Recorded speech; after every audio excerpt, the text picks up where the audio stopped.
Hai halo Detikers, kembali lagi bersama Detik Pagi. Jangan tidur lagi.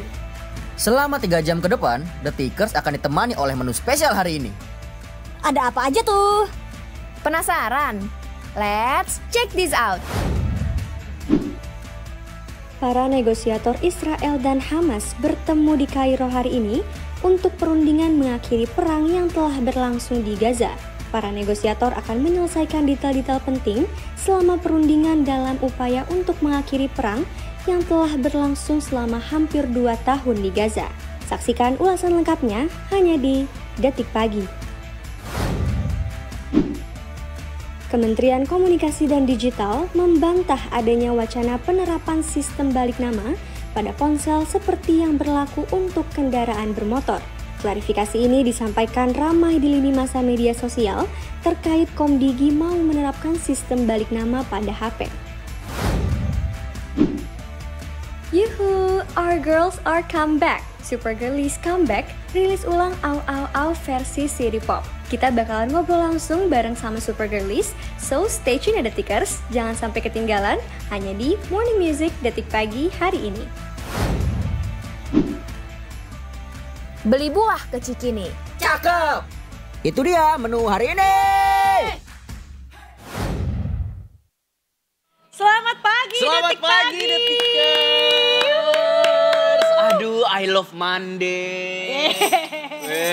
I love Monday banget deh. Iya dong, biar semangat Monday-nya jangan lupa kecerek-kecerek ini ya, say. Kecerek-kecerekan lu nih paling Iya. legend Tondi. Bener, karena selama kemarin gua gak ada, dan denger Davi memang gak menyentuh ini. Jadi it's Karena my emang signature. tiba-tiba emang gak ada terus gitu, gak tahu. Oh, kalau tidak menyuguhi. Ini mah mana, gendang mana? Ada. Kan? Sebetulnya tuh selama ini ada, Vi. Tapi memang hostnya tergantung mau pakai apa enggak gitu. Jadi Vi, diberikan kalau kebebasan. gitu sepatu kita sama loh hari ini, Vi. Lagi gak pakai, besok gue pakai deh. Itu sepatu running bukan? Iya.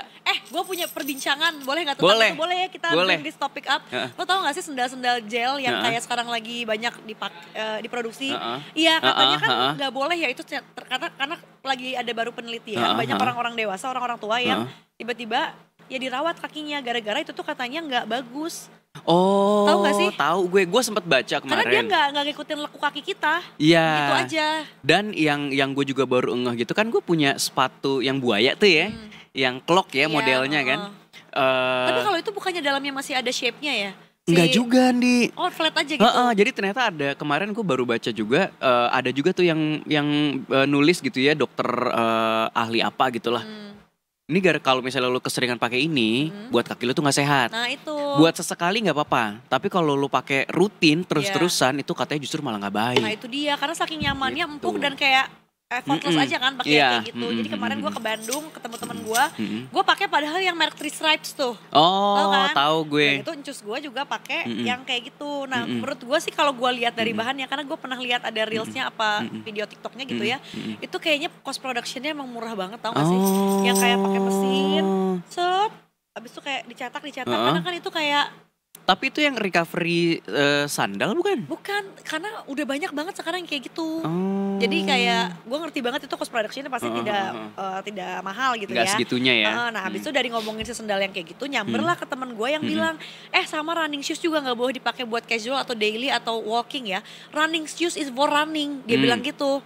Jadi apalagi kalau misalnya yang dalamnya ada yang kayak plat besi apa-apa, wah udahlah itu mah jangan. Oh, kalau yang plat karbon mah jangan lu pakai buat daily, yang ada kaki lu sakit. Kalau karena dia kan ada si plat karbonnya tuh di tengah kan. Itu tuh emang buat apa sih? buat nge-push energi kita ketika lagi lari, Di. Jadi ibarat kata dia nge-save energi kita di karbonnya itu. Jadi ketika kita mungkin udah mulai agak capek itu, dia bisa bantu ngebus. Wow, Gitu. Teknologi gitu ya. Makanya harganya mahal. Tapi kalau yang gitu-gitu nggak ada.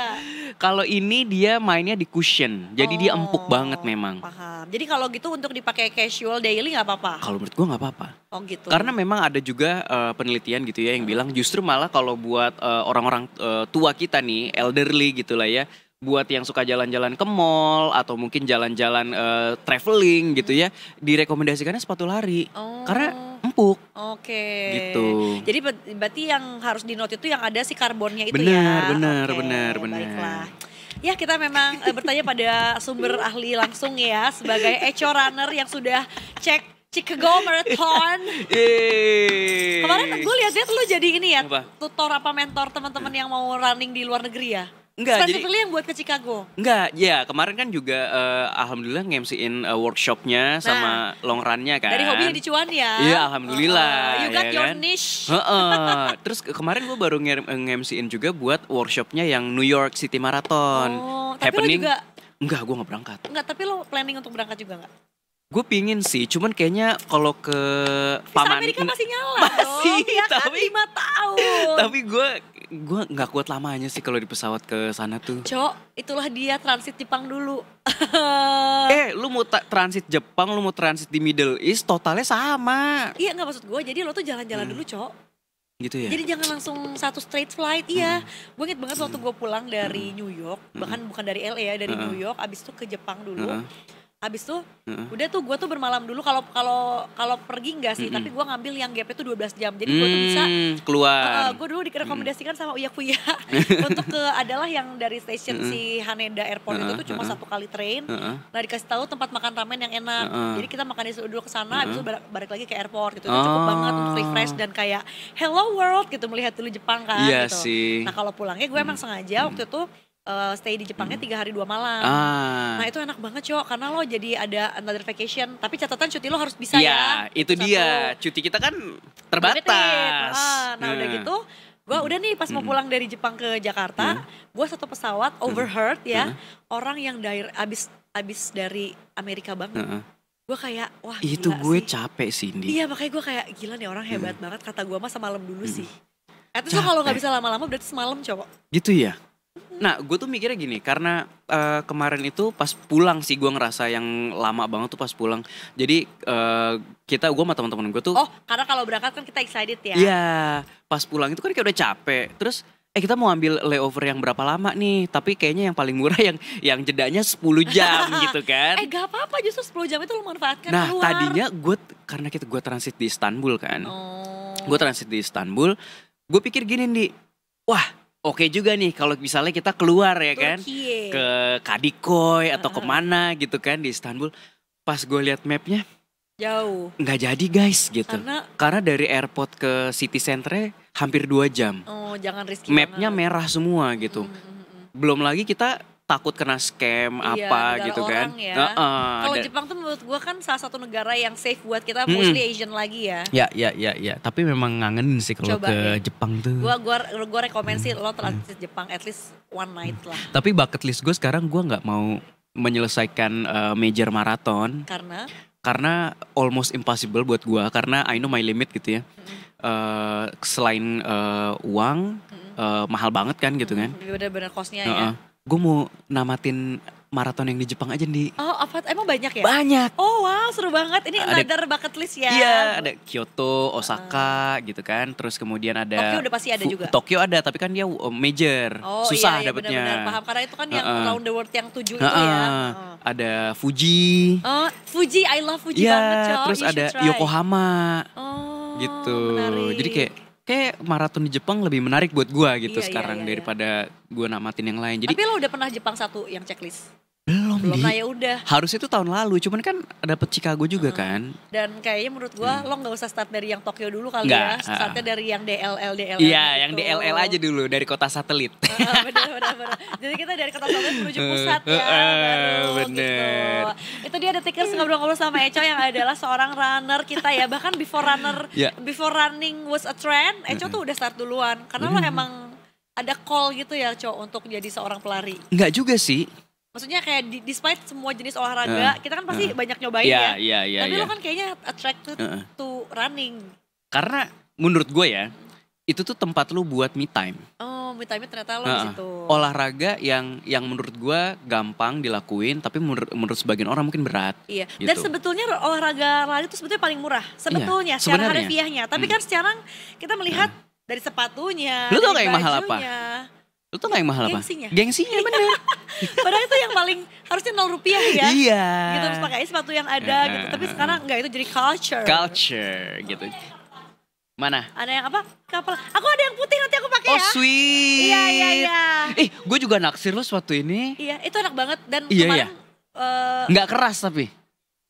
emang sepatu trekking harusnya lo Iya. bawa ke harafiahnya, jangan dipakai party di Senop. Tapi kalau Iya kan? gua Bawa pikir ke gunung. punya yang sepatu trail tapi yang swoosh punya gitu. Tapi Ini kalau mau keras. ke Fuji, memang. Kalau mau ke Fuji, gue saranin pakai itu karena ini juga pas gue bawa di salju, salju proof. oh iya. Iya, karena kan Berarti tinggal harus dilap beli. aja. Oh harus beli di sana yang murah. Teman-teman gue pada beli di sana langsung. Gue belinya di Hong Kong. Gue tuh yang menyesal adalah ketika kita di sana kan pada just tip ini nih teman-teman kita kan, kita kagak beli di. Iya, emang menyesalkan Menyesal. aja. Kalau gue ya tipsnya berangkat pergi sepatu satu aja yang dipakai doang. Oh. Jadi pulangnya beranak gitu. Bener. Tapi pastikan lo emang ada yang banget diincar dan lo udah make sure itu available. Karena gue waktu kemarin agak kurang berhasil tuh. Gue rencanain bawa sepatu satu aja ternyata pas nyampe di sana kagak ada yang oke.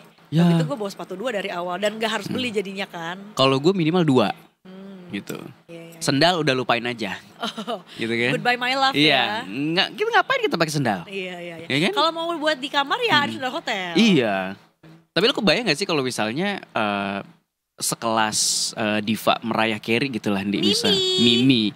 Yang baru aja kemarin konser di Sentul International Convention Center. Wey. Congratulations Mimi. Pengen banget lagi gue tapi kayak buat gue kesana tuh lumayan far away. Kak, sekarang kita dengar konser di JIS aja kadang kayak JIS ya? Iya. Oh.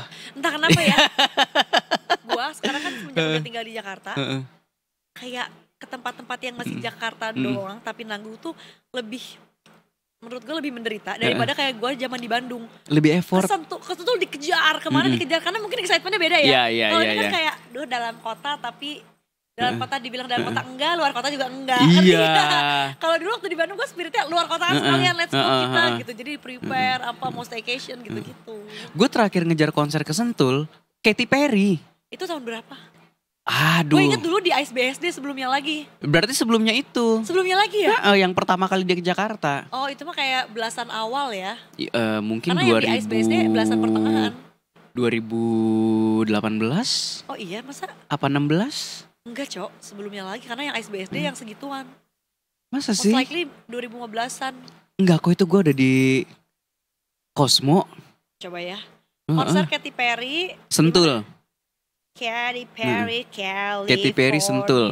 Girl, dan menurut gue one of the best concert yang pernah gue 2012 Eco sayang 19 Januari 2012 adalah The California Dreams Tour. Bener tuh yang album California Dreams lagi.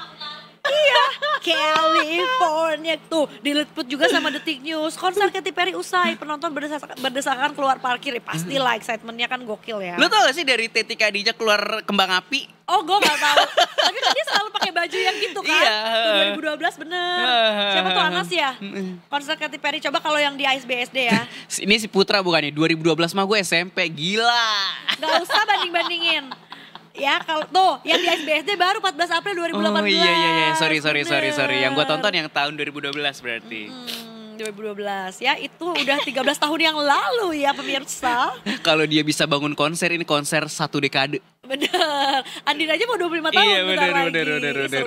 bener. Jadi kenapa sih Mimi kemarin konsernya sukses ya? Sukses. Dan kemarin tuh kalau kita lihat dari pemberitaan media juga kan, tiketnya sold out. Pastilah. Iya kan? Teman-teman gue dari Malaysia juga banyak yang mengejar ke Indonesia hanya dia untuk nonton di ini. Asia Tenggara Jakarta doang? Nggak ngerti ya, cuma apakah mungkin teman gue lebih ke gabut aja ya, aku mau ke Jakarta, bilangnya pengen kulineran, tapi pas ternyata kemarin gue lihat, ini pengen ngejar si Mariah Carey juga. Tapi sorry, ini out of topik dulu sedikit ya. Kenapa? Kan gue seneng, gue nggak tahu nih, banyak banget FYP gue tuh yang selalu lihat gitu ya. Ternyata banyak juga nih turis-turis Malaysia gitu ya datang ke Indonesia, apalagi Jakarta, Bandung gitu. Terus gue udah tahu template-nya nih, gitu. Mereka langsung ke pagi sore PIK, Betul. Iya kan? Karena mereka langsung cari Padang. Terus, tapi yang gue senangnya adalah ketika kita main di mall nih misalnya, terus juga, banyak anak-anak Malaysia nih ke KL belanja parfum lah. Ke GI ya biasanya. Biasa GI, Sensi tuh. Ashta gitu kan, Plaza Indonesia. Terus tuh gue langsung kayak ngaca.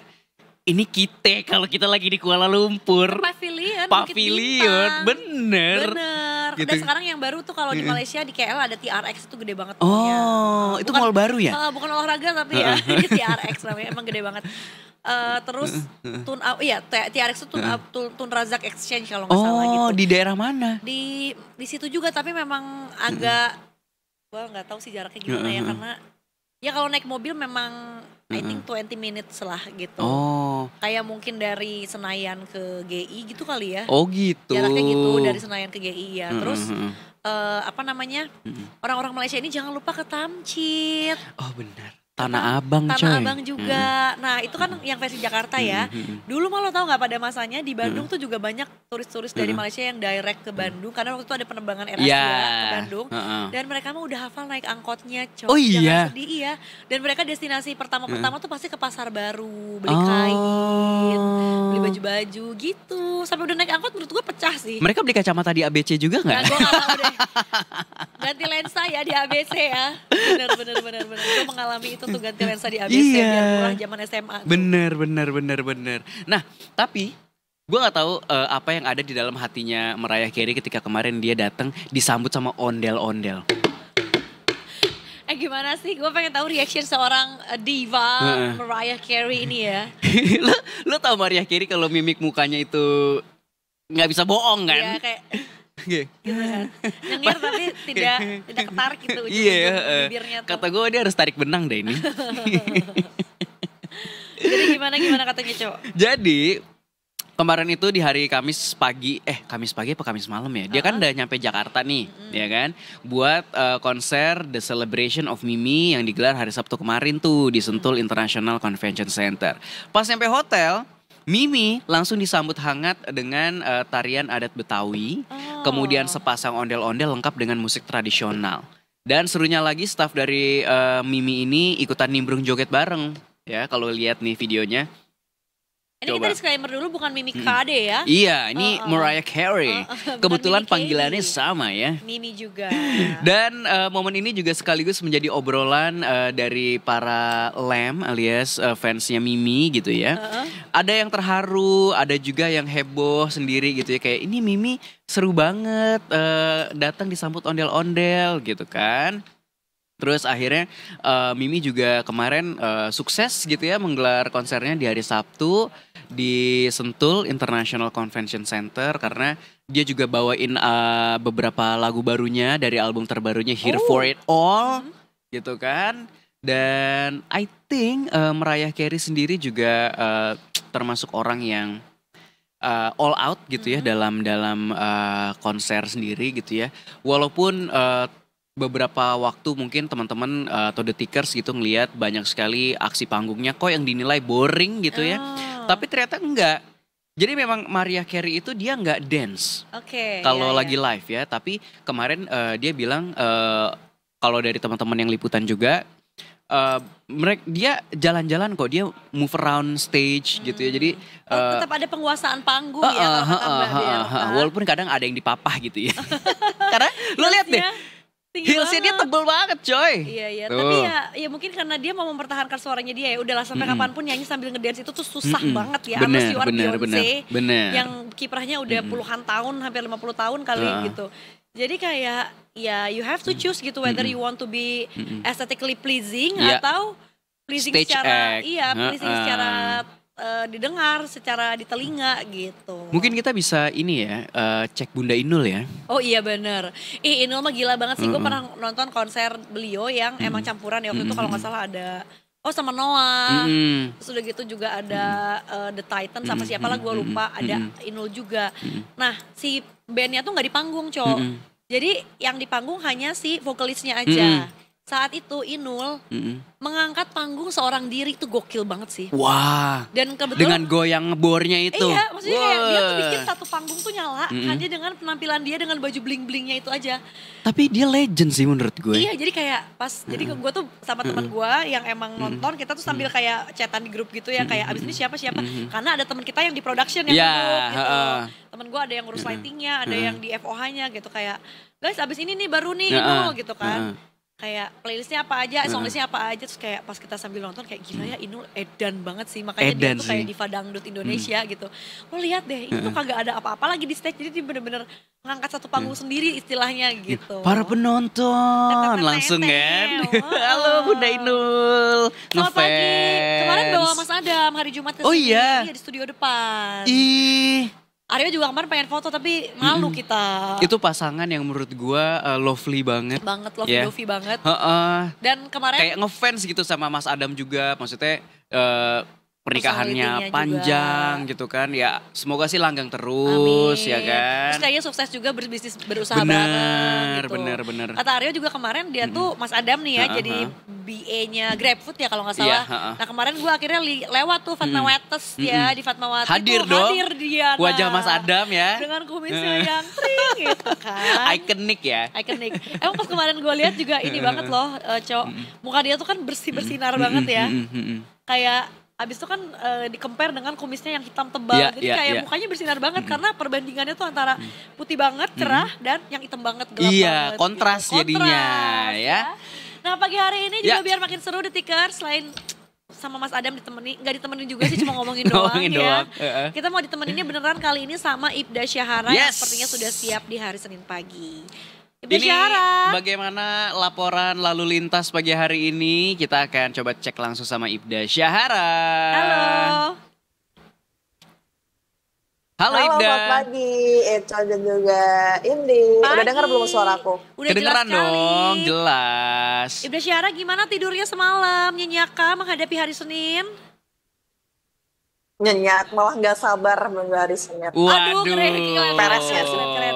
Karena kalau gue biasanya ya gitu Cok, ketemu Senin tuh agak deg-degan, takut kebiasaan kayak kemarin ya tidur siang, bangunnya siang kan. Jadi kayak udah besok bangun gak ya pagi gitu. Tapi mau gak mau harus bangun ya. Bener. Justru harus tidur lebih awal gak sih? Sama, setuju. Bener, aku setuju. Puas. Jadi tidurnya harus cukup. Aku juga tidur biar lebih lama. lama Kadang kegiatan hari Minggu tuh harus lebih dikurangin supaya liburnya kerasa. Tapi kalau ada cuan di hari Minggu gimana Ibda? Nah itu pusing juga ya. Apabila Seninnya mengambil cuti lebih baik kayaknya. Iya bener. Tapi Ibda Syahara sekarang lagi ada di mana sih? Di Simpang Gotri. Simpang Gotri. Deket nih sebenarnya. Iya sih. Nggak mau main ke studio aja. Tadi sempet tergiur sama jajanan yang di depan Trans, cuman bingung mau parkir di mana. Ibda Syahara, buburnya enak banget. Aku udah setiap hari dari Rabu bubur terus. Tadi gorengannya sih kayak menarik ya. Kan? Bener. Sebelahnya tuh ada bubur sama lontong sayur. Berarti Ibda Syahara nanti abis live di Gotri ini langsung melipir ke depan gedung Trans TV jajan ya. Bener, jalan kaki aja Ibda Syahara, jangan bawa kendaraan. Jalan ya kan, habis itu baru udah geser ke tempat berikutnya.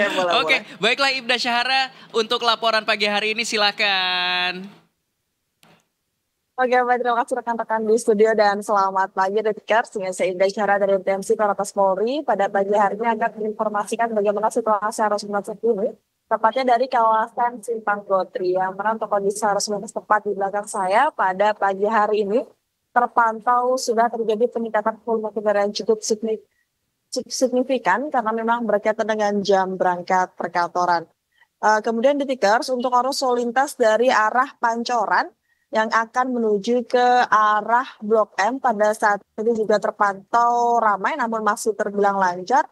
Sementara untuk arus lalu lintas dari arah Kuningan ataupun Rasuna Said yang hendak menuju ke arah Warung Buncit ataupun yang hendak menuju ke arah Blok M pada saat ini terpantau cukup ramai, namun jangan khawatir ketika bahwasanya pada saat ini juga sudah ada petugas gabungan yang sedang berjaga di lapangan untuk membantu kelancaran arus lalu lintas di sekitaran kawasan ini. Kemudian ketika untuk arus lalu lintas dari arah Warung Buncit yang akan menuju ke arah Blok M pada saat ini juga terpantau lancar. Sementara untuk arus lalu lintas dari arah Blok M yang hendak mengarah ke Rasuna Said ataupun Kuningan maupun yang hendak berbelok ke kanan menuju ke arah Warung Buncit pada saat ini terpantau ramai namun masih terbilang lancar. Ketersendatan hanya menjelang traffic light namun selepasnya kendaraan masih dapat melaju dengan kecepatan normal. Kami mengucapkan terima kasih kepada Anda para pengendara yang telah berhenti di belakang garis stop dan tetap menelurkan hak berjalan kaki. Kemudian Detikers untuk arus lalu lintas dari arah Pancoran yang akan menuju ke arah Warung Buncit pada saat ini juga terpantau lancar. Tak lupa kami mengingatkan kembali kepada Anda para pengendara khususnya roda 2 agar terus selalu menggunakan helm yang berserta SNI demi keselamatan diri Anda. Dan juga kami juga menghimbau bagi Anda para pengendara agar tetap berada pada lajur Anda dengan tidak melawan arus. Karena hal tersebut dapat membahayakan diri Anda pribadi. Dan perlu kami informasikan juga Detikers bahwa saya berdasarkan data Resimas Korlantas Polri, angka kecelakaan lalu lintas di seluruh Indonesia dalam 1 kali 24 jam terjadi sebanyak 166 kasus laka lantas dengan rincian 20 meninggal dunia, 24 luka berat dan 257 luka ringan. Dari 166 kasus laka lantas tersebut sebanyak 40% terjadi karena kecerobohan pengemudi. Untuk itu Detikers kami dari pihak kepolisian tak henti-hentinya selalu menghimbau kepada Anda para pengendara agar selalu tertib dalam berlalu lintas dan mematuhi aturan dalam berlalu lintas. Dan Detikers bagi Anda yang ingin mengetahui informasi arus lintas terkini, Anda bisa menghubungi layanan call center kami di 15969 ataupun SMS center di 9119. Pelanggaran resiko kecelakaan, keselamatan untuk kemanusiaan, Indonesia tertib dan salam presisi. Demikian Ibda Syahra melaporkan kembali bersama dengan rekan-rekan di studio. Silakan. Thank you Ibda Syahra. Terima kasih Ibda Syahra. Sama di situ tuh ada bubur juga katanya enak banget. Iya di deket apa Pertamina. Pertamina? Iya apa namanya? Deket Pertamina ya Put? Di Pertaminanya ya? Iya di situ. Pertamina belakang ini? Iya, betul. Pom bensin itu, iya. Ada nggak? Pom gas ya? Iya. Iya. Nanti coba. Oh iya, dulu pernah sih makan itu. Iya, itu enak banget katanya. Silakan dicoba. Okay. Sok abisin langsung sarapan udah nih pernah kalau itu. Iya. Berarti mantap ya. Yoi. Oke, makasih Ibda Syahra buat sesi pertamanya. Sampai ketemu lagi. Selamat bertugas. Bye-bye. Oke, itu dia.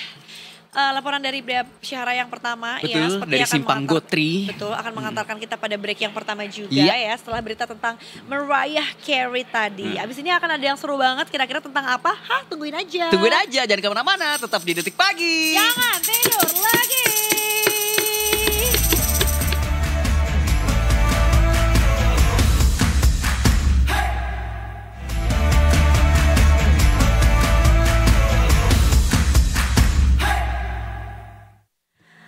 Welcome back Detikers. Dan pagi hari ini sesuai dengan janji tadi Indi dan Eco sudah menyebutkan kalau kita akan kedatangan bintang tamu yang sangatlah istimewa, di mana mungkin teman-teman semuanya udah pada hafal lagunya ya.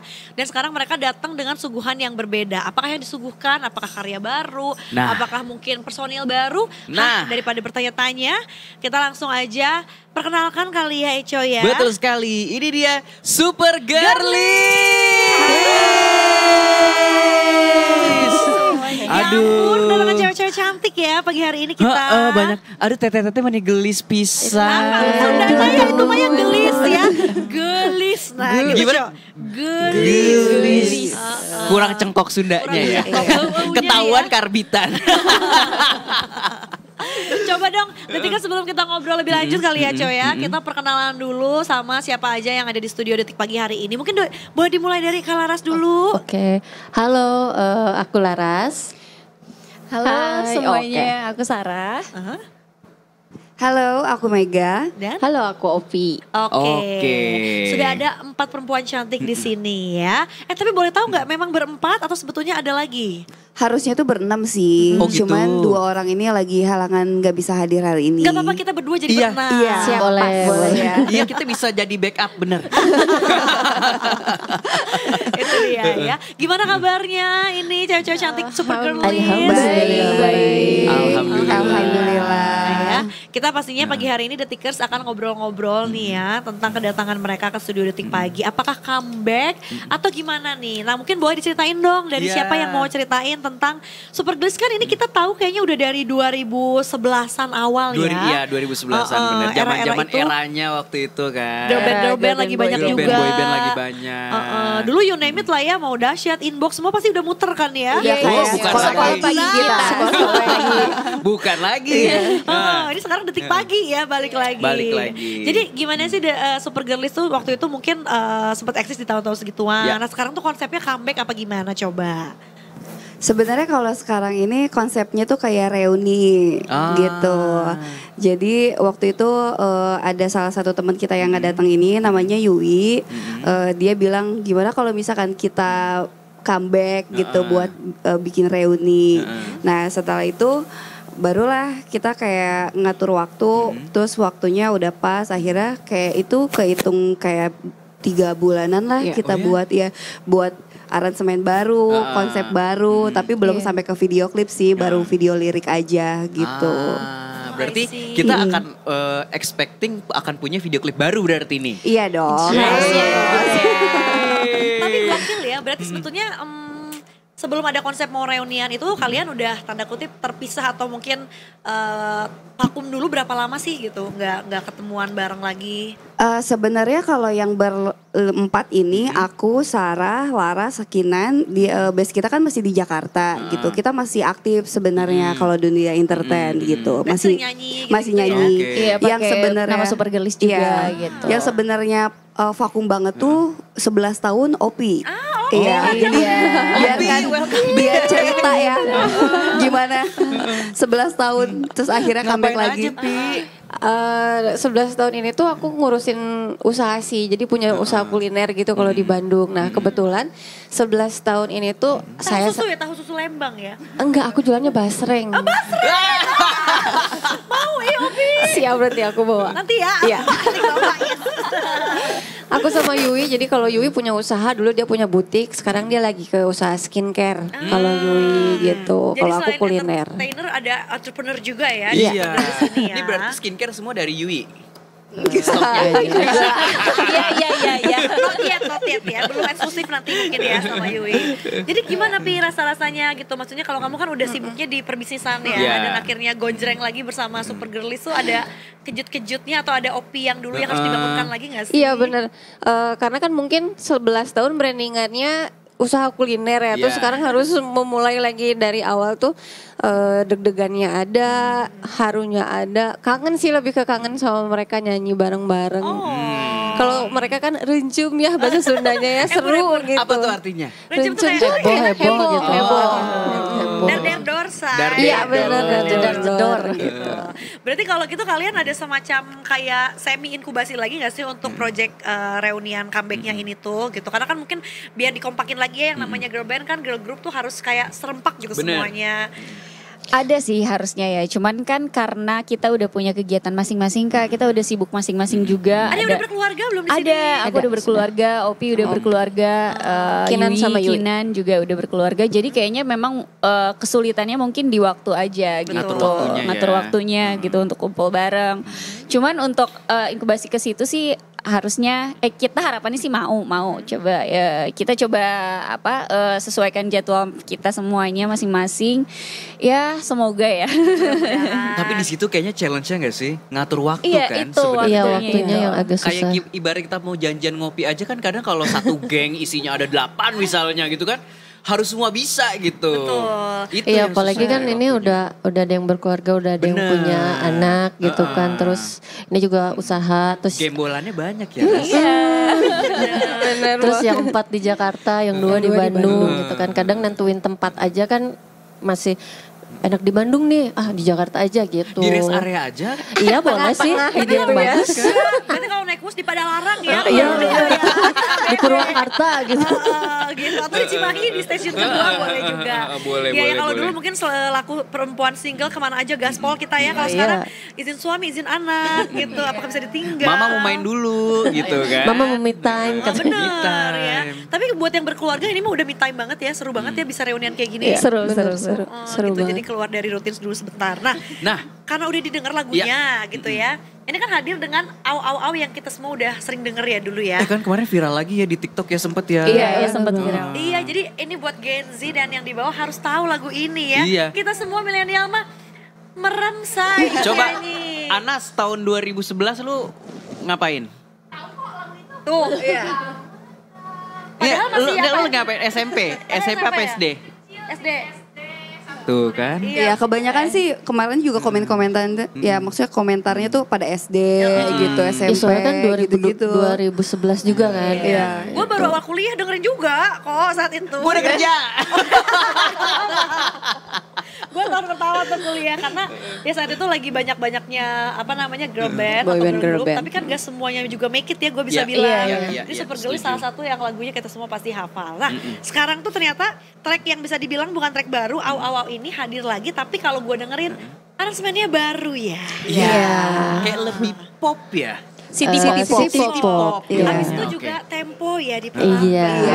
Kayak lebih laid back, lebih bisa dinikmati kalau lagi road trip Iya, gitu kan. Lebih chill. Kayaknya didengerin di telinga lebih enak gitu kan. Disesuaikan dengan era kalian kali ya, dulu kan sebagai Kita kan dulu masih energi. Bebeledagan. Iya bebeledagan.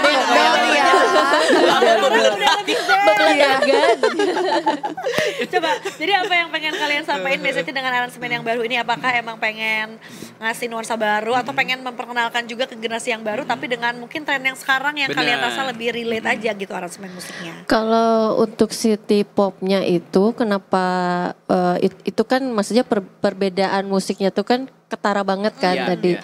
Kenapa dipilihnya agak lebih slow, lebih enak di telinga gitu kan, nggak jedar-jedor banget itu.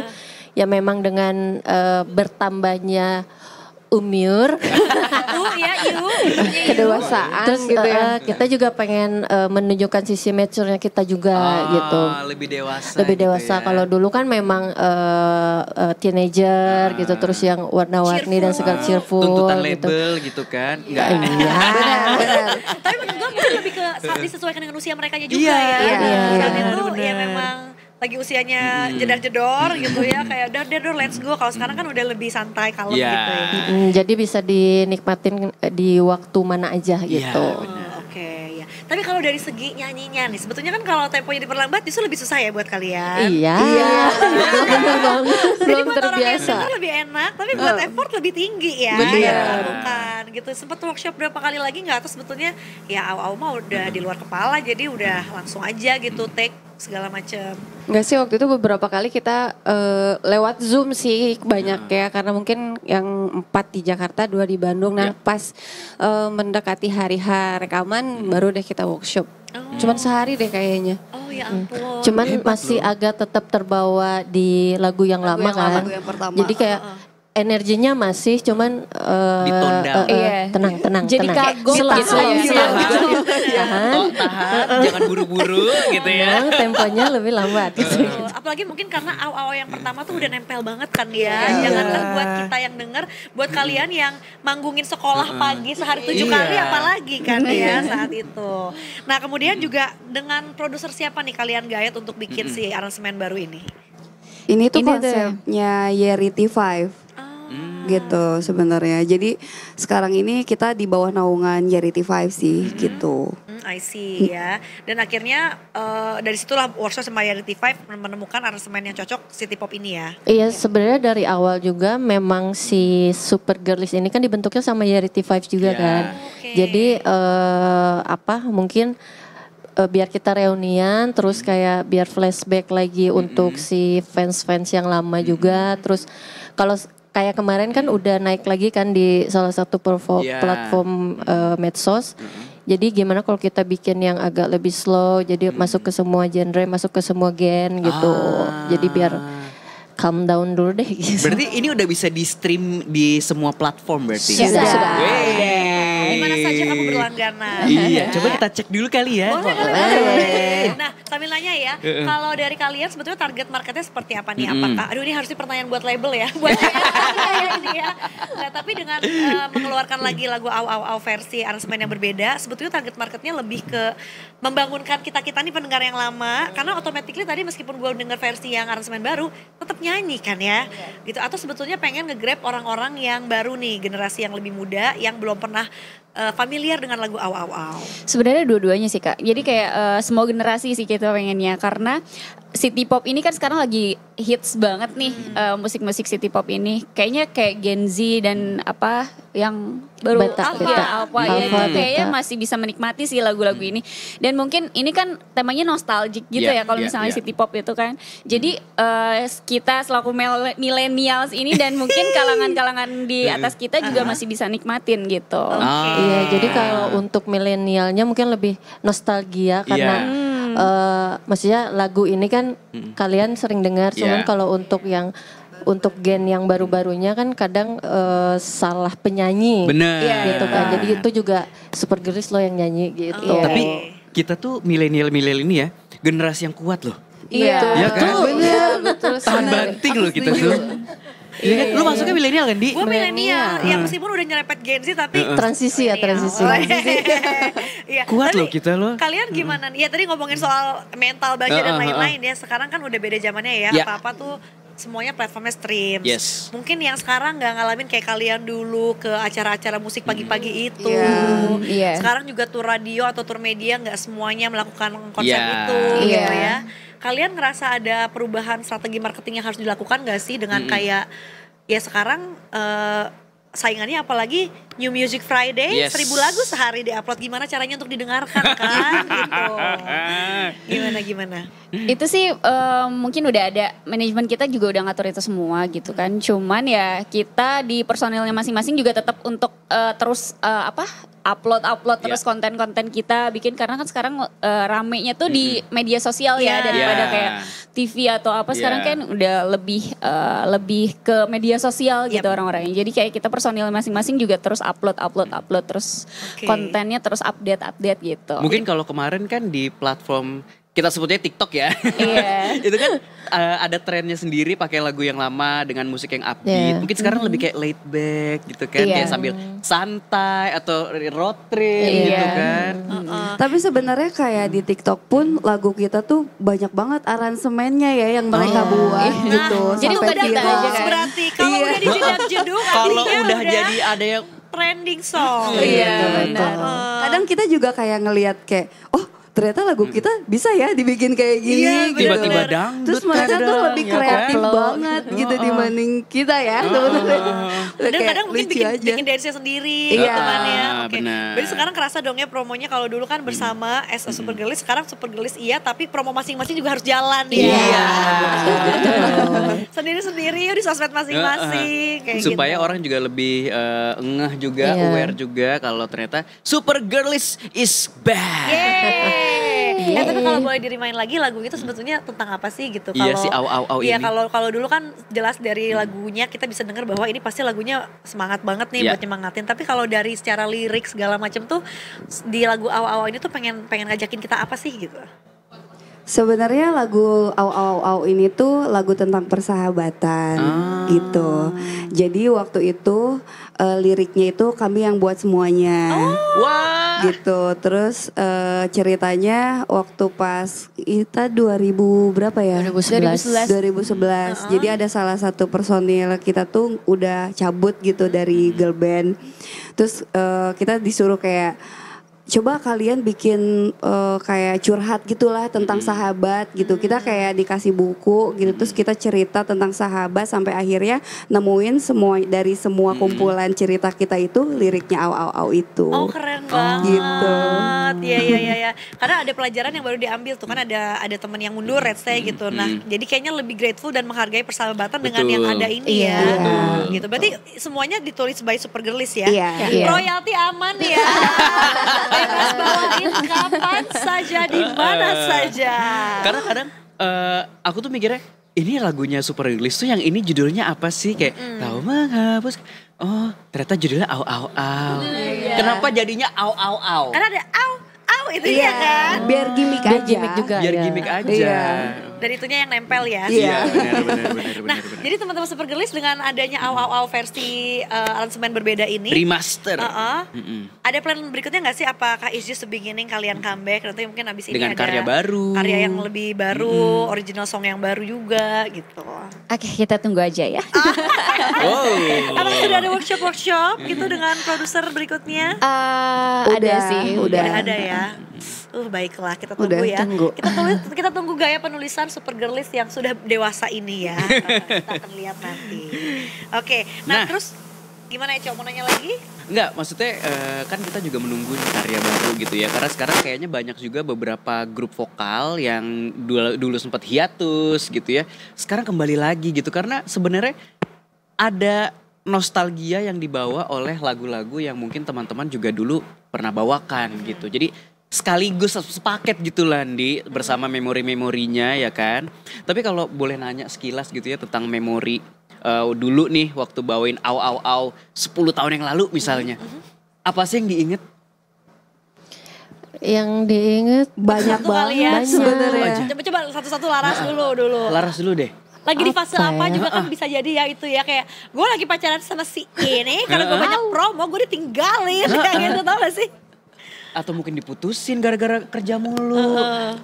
Apa ya? Maksudnya banyak sih. Cuman kalau yang paling diingat sampai sekarang itu ya yang pergi subuh pulang subuh gitu. Pergi subuh pulang subuh. Udah udah lewat ya. Sampai yang tidur di mobil kan di Elef, memang nunggu di situ. Kayak itu kayaknya memang experience-nya ya menarik aja sih gitu. Cuman kalau diulang lagi di umur sekarang kayaknya susah ya. Itu mah ngalang-ngaling menteri sibuknya ya. Kalau dulu energinya kan masih banyak banget kan. Bener. Aku yang ingetnya zamannya au itu tuh sebenarnya bukan 10 tahun yang lalu tau Kak, 14 tahunan yang lalu. Iya.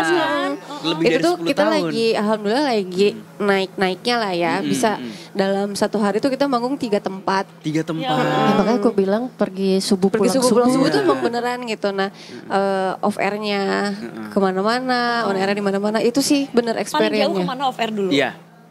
Ke Medan, enggak Kalimantan itu loh yang yang darat ini ya. Iya. Paham yang kalian udah turun pesawat tuh nggak langsung, tapi Iya, jalan daratnya jalan nyambung lagi, lagi kan iya. ya. Lewati hutan-hutan yang bisa 5 jam gitu. Bener. Itu yang katanya nggak tahu sih di cerita pembukaan yang ada penonton fiktif, tau nggak? Nggak tahu Iya, itu ada cerita Ada itu band sih. lain ya kan? Iya, ada Kayak cerita pas manggung itu. tuh 20.000 penonton, tapi pas pulang tuh Iya, ternyata nggak ada. Ih, aku gak ikut-ikutan.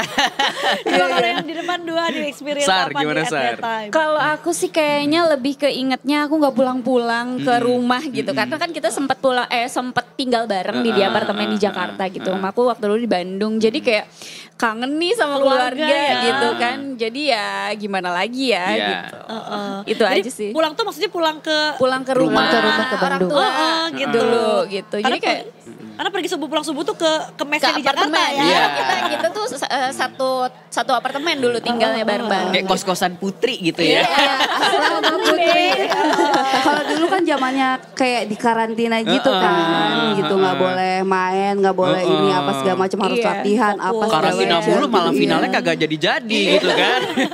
Kalau kamu gimana waktu itu? Mega. Aduh, kalau aku kayaknya sedih deh. Kenapa? Nah, ini menarik nih, coba. Karena kalau dibilang kayak perjalanan aku di Super Girlies pas awal itu tuh yang inget nggak kalian yang aku pecah sama Giar? Iya. Disebut lagi. Putus. Putus agak. Iya, jadi aku waktu itu lagi pacaran kan, terus udah gitu mantan aku ini tuh dia anak band juga gitu. Harusnya mengerti ya padahal. Harusnya Iya begitu, kan? tapi dia tidak mengerti. Gimana Akhirnya sih, aku Gian? diputusin. Beb, dia kurang sibuk manggungnya, gak kayak Super Girlies. Iya. Masih ngeband gak dia sekarang? Gak tahu ya kalau sekarang. Oke, berarti kan kebayang ya satu hari bisa manggung 3 off air ya gitu. Bisa dibilang gak awal-awal tuh istilahnya lagu yang paling hoe buat kalian yang kayak lagu ini lagi coy gitu. Wah, itu kayaknya udah ini banget deh. Atau ada yang lebih enak dari aw-aw? Ini paling enak ya? Sebenarnya nggak tahu ya, kalau aku pribadi kalau au sih enggak. nggak tahu ya, nggak ada lagu yang bikin ya kayak lagu ini lagi gitu pasti harus lagu ini lagi ya. tidur. Apa lagu mana? Jadi sampai tidur sampai gini. Aku sambil joget ya. Ada lagu yang ketiga namanya Missing You. Nah, kalau itu Kebawa mimpi. Kebawa mimpi karena itu yang paling pelan. Yang jadi kayak di Nina Boboin ya, lullaby song gitu kali ya. Tiba-tiba bangun tidur, tiba-tiba nyanyi refnya aja gitu. Padahal bangun tidur kok tiba-tiba nyanyi. Bangun tidur bukan nyari air putih ya. Iya. Nyanyi refnya dulu. Iya. Oke. Nah, abis ini Super Girlies juga akan perform buat kita Detikers membawakan Au Au Au versi remaster tahun 2025. Setelah 14 tahun berjarak ya, kita temukan perbedaan aransemennya yang baru. Kalau gitu Super Girlies akan siap-siap dulu ya. Jadi jangan kemana-mana Detikers, abis ini kita akan saksikan penampilan live-nya cuma di Detik Pagi. Jangan tidur lagi.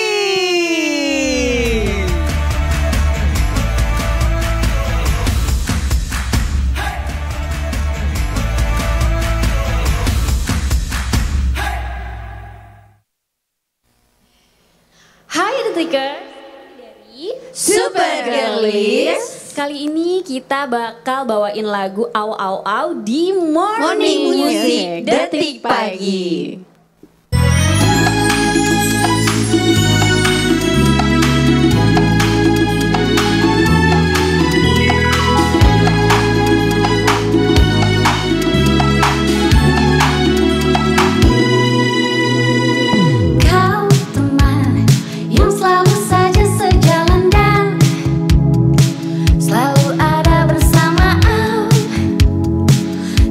Sejati takkan pisah selama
tadi terasa perbedaannya ya buat yang dengerin au dari yang edisi belasan tahun lalu itu.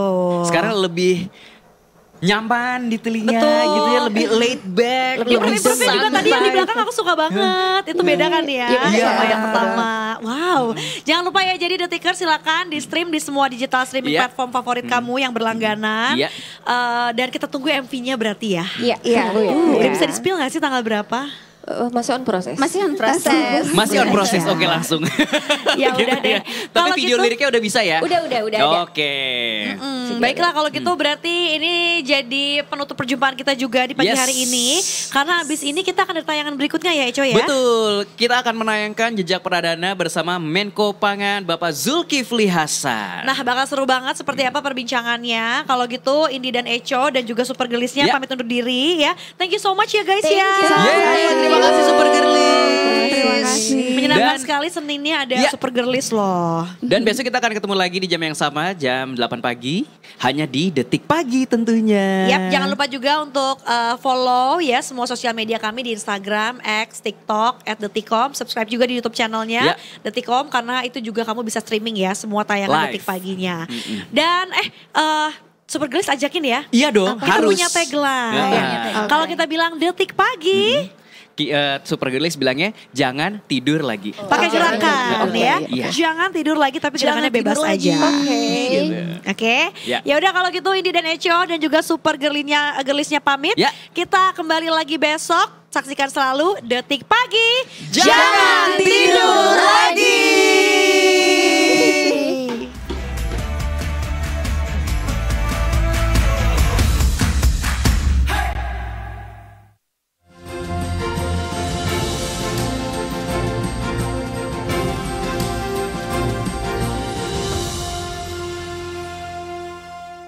Halo Detikers, saya Alvito Dinova Ginting. Anda menyaksikan Jejak Pradana. Kali ini kita akan berbincang tentang masalah yang juga menjadi perhatian khusus buat Presiden Prabowo Subianto. Seperti kita ketahui bersama, ini merupakan acara yang mencatat perjalanan 1 tahun kepemerintahan Prabowo Subianto sebagai presiden dan juga kabinetnya. Apa yang sudah dilakukan dan apa yang menjadi tantangan, kendala, tapi juga capaian yang sudah diraih selama 1 tahun ini.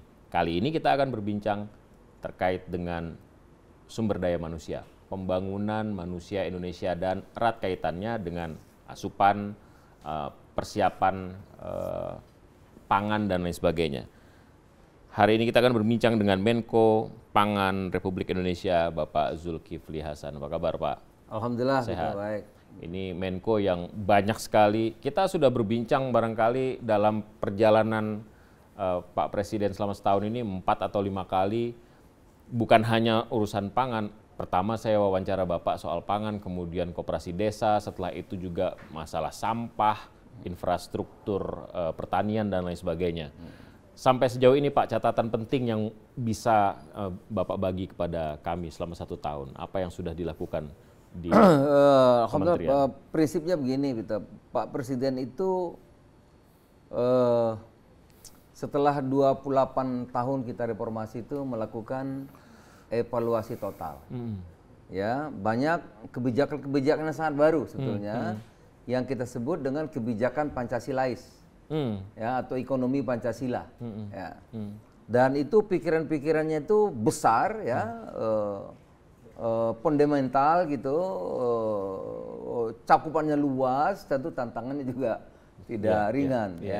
Misalnya pertama soal negara harus kuat ini. Negara harus kuat, seperti dulu kita mampu membangun pesawat terbang, bangun Krakatau Steel dan lain-lain. Negara harus kuat, maka lahirlah Danantara. Yang awal-awalnya juga orang mungkin tidak begitu memahami gitu. Nah, Danantara itu ya dia akan fokus kepada hilirisasi, sehingga negara kita ini bisa harus kuat, mampu membangun industri, ada value added di Indonesia, ya, mampu industri yang punya nilai tambah, gitu. Itu yang pertama. Yang kedua, kita harus berdaulat dengan geopolitik seperti ini. Kita harus berdaulat, berdaulat di bidang pangan, berdaulat di bidang energi dan air. Gitu. Nah, kita ngomong soal pangan. Nah, pangan selama ini kita impornya luar biasa. Ya. Sorry, sebelumnya saya potong ya, Pak Menko. mungkin baru kali ini ada Kementerian Koordinator Khusus Pangan barangkali ya, kalau iya, tidak salah ya. Iya, baru. Waktu Bapak dipanggil, kita flashback selama 1 tahun yang lalu, Bapak dipanggil khusus untuk bicara soal pangan atau gimana sebelumnya? Enggak, saya kalau soal pangan itu saya belum pernah minta jabatan. Bukan, maksudnya Pak Presiden waktu manggil. Enggak, jadi saya tuh tidak pernah minta spesial jabatan khusus, enggak pernah. Ya, pernah juga saya ditawarkan Menteri Perekonomian. Cuman kali ini karena saya umurnya sudah banyak juga ya. Sudah berapa kali jadi menteri juga gitu ya. Saya kali legislatif ini, sudah banyak. Ya, ingin berbuat yang paling bagus lah untuk Merah Putih, yang terbaik ya. Dan ini juga termasuk janji saya kepada ayah saya. Maka saya bilang, Pak Presiden kalau boleh saya bidangnya pangan gitu ya. Alhamdulillah beliau setuju. Maka lahirlah Kementerian Koordinator Pangan. Menteri Koordinator Bidang Pangan ya. Yang saya koordinasi sebetulnya nggak banyak juga ya, Kementerian Pertanian, kemudian Kelautan Perikanan, kemudian Kehutanan, Lingkungan Hidup, terus Badan Gizi, Badan Pangan, Bappenas, Badan Pangan Nasional, Makan Bergizi Gratis, MBG itu di bawah koordinasi saya, Bulog, ada beberapa yang lain. Gitu. Tapi Bapak spesifik minta pangan itu? Iya, memang. Jadi nomenklatur itu barangkali diskusi Bapak dengan Pak Prabowo akhirnya muncul itu? Iya, saya usulkan itu dan lahirlah namanya Menko Bidang Pangan. Oke. Iya. Dan spesifik bicara soal pangan itu? Iya. Nah, jadi kita harus berdaulat. Dan ternyata di Astacita itu memang penting. Kita harus, ini program utama. Iya. Kita harus swasembada di bidang pangan. Nah, setahun kemarin, tahun 2024, kita impor beras saja 3,8 juta tahun kemarin ya. Ini kan baru 1 tahun. Nah, ada 2 pangan ini yang kita kerjakan habis-habisan, tentu pangan yang karbohidrat, satu lagi yang menyangkut protein ya. Nah, karbohidrat itu ada padi, ada jagung ya. Nah, yang padi ini ada yang eksis sekarang, ada yang kita harus buat yang baru. Jadi pangan itu yang karbohidrat, padi khususnya itu ada 2. Satu yang existing, yang ada sekarang, itu kita optimalisasi. Gitu. Misalnya irigasi ya, karena jumlah sawah kita 7,4 juta kan, 7,4 juta sekian. Tapi luas tanamnya itu cuma 10 jutaan. Artinya sawah kita itu rata-rata 1 kali tanam dan ada sebagian yang 2 kali tanam. Jadi belum semua 2 kali tanam. Idealnya 2 kali tanam. Idealnya minimal bahkan bisa 3 kali sebenarnya. Minimal 2 kali. Berarti ada apa? Itu irigasi. Sebentar aja kita udah tahu sebetulnya. Oleh karena itu program kita irigasi. Nah, irigasi kan baru dikerjakan. Hasilnya mungkin akhir tahun atau awal tahun depan. Itu. Jadi itu belum bisa kita terima manfaat hasilnya sekarang. Nah, yang kedua yang kita lakukan, kita lihat lagi apa nih? Tentu tanaman akan terkait dengan pupuk. Setelah kita lihat, kita dengar, nah ternyata pupuk itu sampai kadang-kadang pada musim panen. Maka sekarang ini kita potong, yang rantai pasok yang panjang 140 lebih itu kita pangkas menjadi 2-3 aturan, dan ini pupuk langsung petani. Sekarang pupuk sampai ke petani itu pada waktu sebelum tanam. Jadi ya, tepat waktu. Tepat waktu. Yang ketiga, petani harus makmur dong. Mereka kan pahlawan kita. Dia kan produksi, yang memproduksi untuk makanan pokok kita. Maka kita harus membuat petani kita itu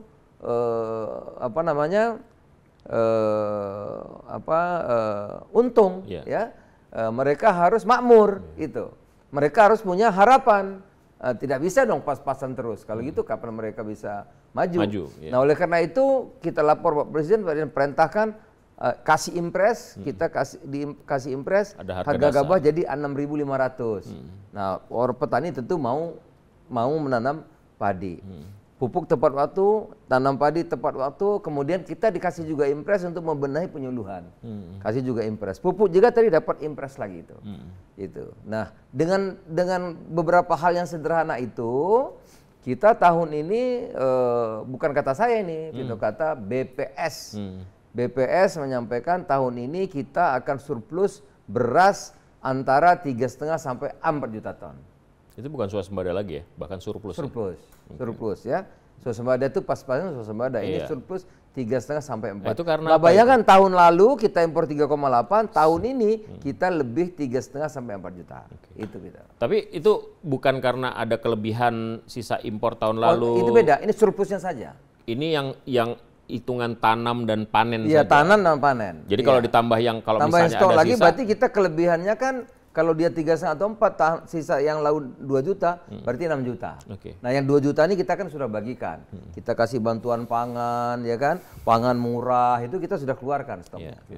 Jadi tahun depan itu sebenarnya, ya tahun ini agak lumayan bagus katanya curah hujannya. Tapi tahun depan kan ada... Ya artinya tahun ini kita juga ditolong oleh cuaca. Karena ini masuk kategori musim kemarau basah. Jadi sepanjang tahun ada hujan. Ada hujan. Tapi kan tahun depan sudah ada persiapan irigasi yang tadinya mandek juga.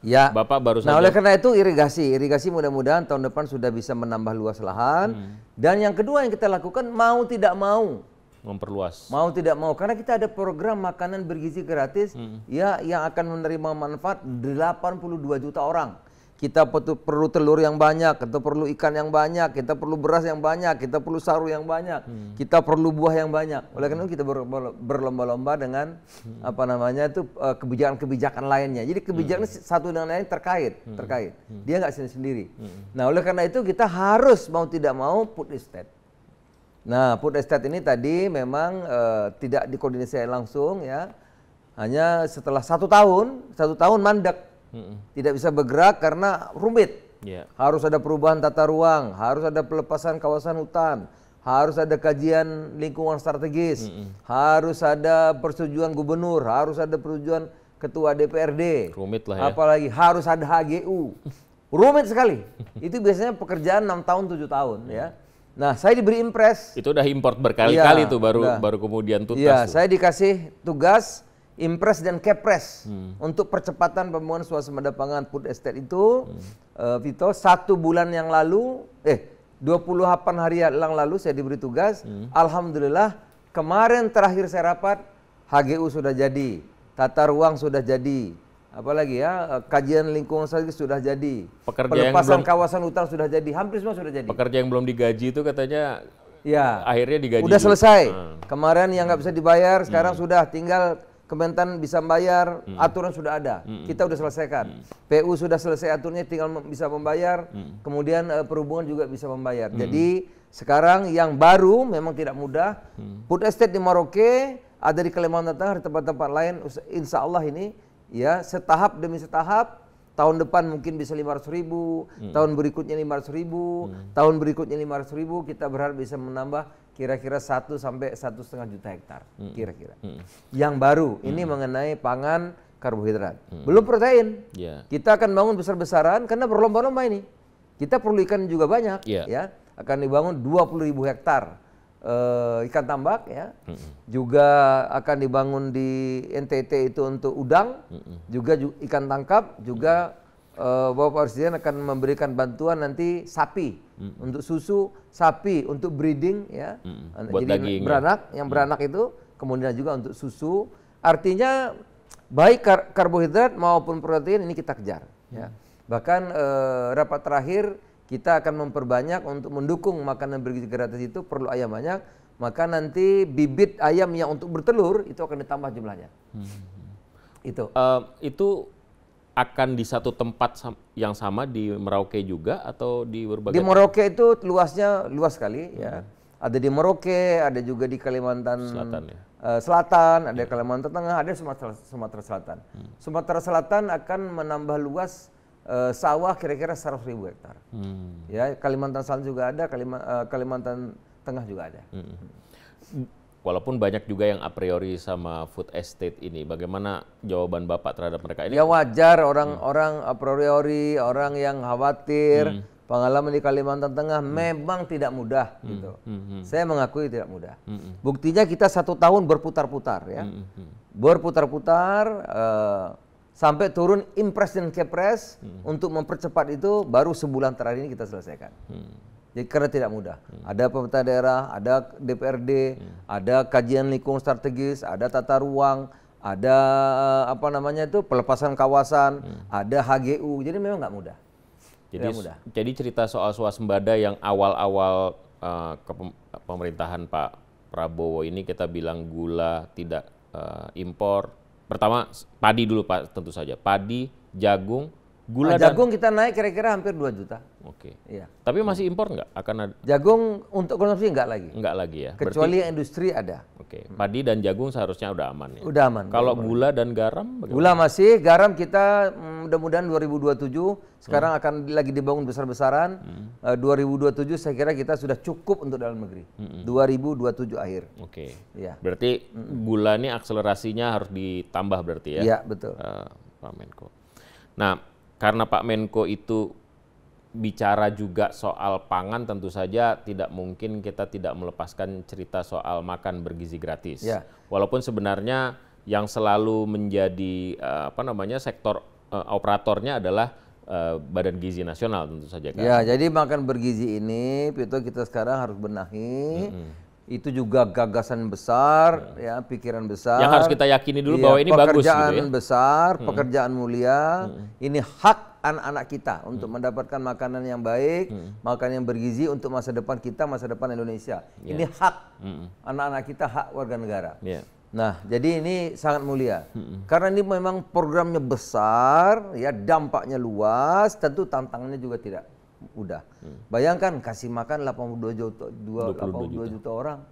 Pesta 1.000 orang aja kan. Dan nggak di satu tempat itu. Iya, tidak gampang. Ini seluruh Indonesia 82 juta. Ya, ada ibu hamil, ada ibu menyusui, ya, lansia, ada anak. Itu luar biasa, pekerjaan besar. Nah, oleh karena itu yang penting kita bagi dulu. Pertama penyelenggaraannya, penyelenggara. Nah, penyelenggara ini BGN, ya, BGN. Nanti ada yang sekarang lagi ada kita bahas hampir rutin ini. Nanti penyelenggaraan ini kita evaluasi juga. Penyelenggaraan ini misalnya sekarang tiap dapur 3.000. Nanti kalau di daerah tertinggal, terluar, termiskin masa 3.000, kan kecil-kecil. Nanti sesnya, nah ini penyelenggara ya. Kita akan evaluasi agar tambah lama tambah sempurna. Kedua, pengawasan. Nah, pengawasan ini nanti kita akan atur melalui Kemenkes. Menkes dan Kementerian Dalam Negeri karena punya aparatur sampai di puskesmas. Sampai puskesmas, sampai punya dinas-dinas kesehatan ya. Jadi nanti mengenai kualitas pengawasan, kualitas gizi dan sebagainya nanti diatur Kementerian Kesehatan, Kementerian Dalam Negeri, kemudian nanti monitoringnya ya, termasuk komunikasi tentu nanti Badan Komunikasi Pemerintah Republik Indonesia. Yang terakhir tata kelola, ini lagi kami sempurnakan. Mudah-mudahan dalam 1 minggu ini tata kelola, ya, bagaimana peran pemerintah daerah, bagaimana peran kementerian lembaga, bagaimana peran penyelenggara tadi, bagaimana peran pengawas, bagaimana peran semua kita bagi. Sudah dirancang mengenai tata kelola dan tim koordinasi. Ya, ada 2 nanti, mudah-mudahan ada Impres atau Kepres, 2 ini lagi diharmonisasi sekarang. Kalau ini jadi 1 minggu ini, maka penyelenggara nanti kita akan sempurnakan terus-menerus, ya, sehingga punya standar yang baku. Nah, kemudian pengawasan, kenapa terjadi ini, kenapa terjadi ini, kenapa terjadi itu, nanti akan dihandle oleh Kementerian Kesehatan, Kementerian Dalam Negeri sampai ke desa, sampai ke puskesmas paling bawah. Itu, jadi ini lagi terus-menerus kita sempurnakan. Gitu. Penyelenggara, pengawas, monitoring melalui media, kemudian tata kelola. Dari tata kelola tentu seknek nanti. Ya, gitu. Tapi yang paling penting harus disepakati dulu bahwa MBG ini tujuannya baik. Bukan, sangat mulia. Hak anak-anak kita. Jadi ini harus kita dukung dan kemudian ya kita awasi bersama begitu ya. Iya, harus. Saya terima kasih ya dari teman-teman seluruhnya masyarakat. Tentu ada yang gembira, ada yang belum kebagian, tapi ada juga yang protes. Tentu itu menjadi masukan yang penting bagi kita. Dan bagi pemerintah Bapak Presiden ya, bukan soal angka, berapapun itu jumlahnya, itu satu pun itu anak-anak kita. Kalau keselamatan nomor 1. Artinya bukan soal angka, tapi anak kita itu adalah harus kita lindungi dan keselamatan nomor satu. Itu perintah. Jadi artinya pemerintah juga tidak anti kritik kan? Enggak mungkin, enggak. Masukan silakan dan aja. kemudian ini silahkan diberikan. Kan untuk kemajuan, untuk kebaikan. Jadi, karena ini memang pekerjaan besar, pekerjaan raksasa. Ya. Oke.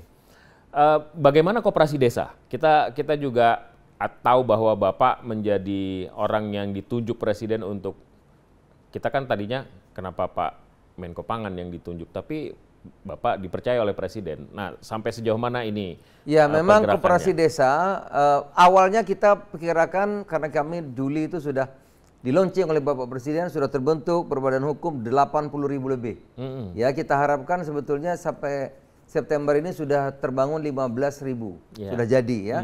Hanya memang kemarin soal uangnya ini, Vito. Oke. Ya, kan tiap Kopdas itu bisa meminjam untuk mengembangkan usahanya itu 3 miliar. Ya, 3 miliar yang bisa nanti diangsur selama 6 tahun gitu. Nah, jaminannya ya pinjamannya itu. Nah, oleh karena itu kami rapat 3 bulan lahirlah peraturan Menteri Keuangan nomor 49. Saya kira sudah bisa ambil uang tuh. Ternyata belum. Lahir lagi peraturan Menteri Keuangan lagi nomor 63. Kami kira itu udah bisa ambil duit. Ternyata belum juga. Udah bisa, karena ini bukan bagi-bagi uang, ini kan pinjaman. Pinjam. Ini kita Kopdas ini melakukan cara yang benar, bukan bagi-bagi duit, tapi bisnis, ini usaha. Ya. Nah, ternyata belum juga, sudah keluar peraturan Menteri Keuangan 63 belum bisa juga. Aturannya rumit. Lahir lagi ada aturan lagi apa OIC atau apa begitu. Tambah sulit lagi, gitu. Sampai pergantian Menteri Keuangan, tapi terus terang Ibu Sri Mulyani pun juga sudah berusaha dengan keras. Memang aturan yang rumit, gitu ya. Aturan dari undang-undang lah, dari PP, ya, itu rumit sekali. Sampai sekarang sudah hampir clear semua, ya. Minggu ini diperkirakan akan 1.000 dulu sebagai contoh untuk melaksanakan proses bisnis pinjam dengan Bank Himbara itu. Mudah-mudahan dalam minggu ini bisa kita laksanakan. Kalau 1.000 sudah jalan, berarti mau 10.000, mau 20.000 itu sudah tidak ada soal lagi. Gitu. Mudah-mudahan itu jadi katalis ya kemudian. Nah, kenapa Kopdas ini adalah kita ingin ekonomi itu tidak terpusat. Ekonomi tidak berputar-putar kepada grup-grup tertentu saja. Ekonomi tidak boleh berputar kepada itu kelompok itu saja. Kita ingin ekonomi Pancasila, pemerataan, kekeluargaan, gotong royong. Oleh karena itu Bapak Presiden ingin agar ekonomi itu bisa tumbuh dari desa. Nah, tumbuh dari desa. Baik mengenai perbankannya, simpan pinjamnya, sembakonya, ya, bantuan pemerintah, kemudian alutsista, kemudian pupuk untuk memotong di desa itu yang kalau tidak ada koperasi selama ini banyak tengkulak. Kalau tengkulak ambil pupuk, utang, hasil panen bagi 2. Waduh, ya sangat merugikan petani. Kemudian juga rantai pasok yang panjang, sembako. Dari pusat, ya. Jadi kalau ayam di desa lebih mahal. Kenapa? Karena panjang rantainya. Sementara hasil produksi desa jadi murah karena dibeli tengkulak. Nah, karena tengkulak, ya, rantai pasok. Kemudian desa nanti akan kerjasama dengan Bulog untuk off-taker. Jadi nanti gabah, jagung dibeli oleh koperasi dapat untung, jual kepada Bulog. Gitu. Bulog jualnya kepada rakyat akan jauh lebih murah. Itulah namanya subsidi. Petaninya tidak dirugikan.